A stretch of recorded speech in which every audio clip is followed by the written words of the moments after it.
Apple explains how it will comply with App Store age verification requirements in Texas. But before we get into that, let's talk smartwatches.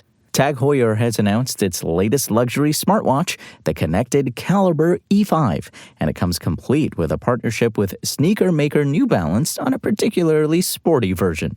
The biggest selling point here is likely the design.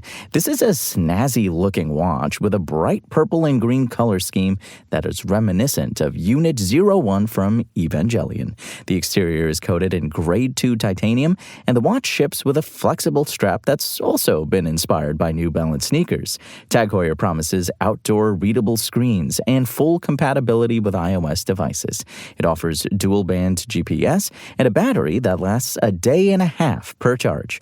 The watchmakers say it can charge from dead to 100% in just 90 minutes. It comes with a Snapdragon 5100 Plus chip and AMOLED display and plenty of sensors to track health and fitness. These include a heart rate monitor, a steps counter, a blood oxygen saturation monitor, and a sleep tracker, among other sensors.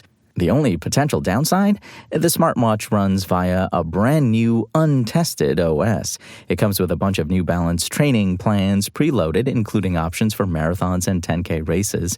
The companies also promise gamified prompts and post-run graphs that transform data into clarity. The watch costs over $2,000, which is an extraordinary asking price, but not far off from other TAG Heuer products.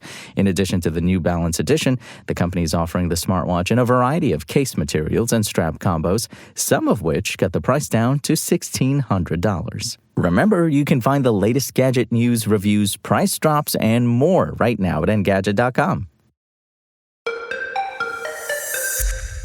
Earlier this year, Texas passed a law requiring app stores to verify the ages of their users. Now, Apple has shared more about how it plans to comply with requirements, which are slated to go into effect next year. Beginning January 1st, 2026, people in Texas creating new Apple accounts will need to verify that they are over the age of 18, Apple said. And anyone under 18 will be required to link their account to a parent or guardians via the company's family sharing settings. Parents will then be prompted to approve all of their child's downloads, in-app purchases, and other transactions. While Apple didn't explain exactly how it will conduct age verification, the company noted that developers will also need to make changes in order to comply with the Texas law. The company is working on new developer tools so app makers can implement parental consent requirements and other age-restricted features. The declared age range API is available to implement now and will be updated in the coming months to provide the required age categories for new account users in Texas. And new APIs launching later this year will enable developers, when they determine a significant change is made to their app, to invoke a system experience to allow the user to request that parental consent be reobtained. Additionally, parents will be able to revoke consent for a minor continuing to use an app. More details, including additional technical documentation, will be released later this fall.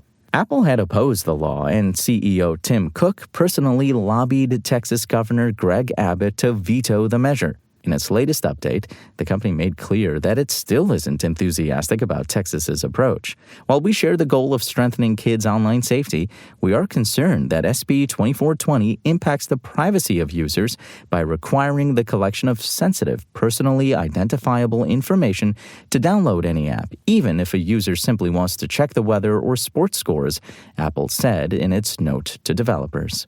Though Texas's age verification law for app stores will be the first to take, it isn't the only state to implement such requirements.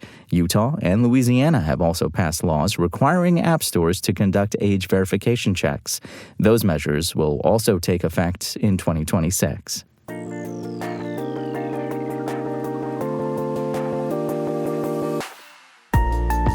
Thanks for listening to this show. Make sure to rate, review, and subscribe on Apple Podcasts. Today's show featured journalism by Engadget contributor Carissa Bell and was produced by Spoken Layer. I'm Imran Sheikh, and as always, we'll talk more tomorrow.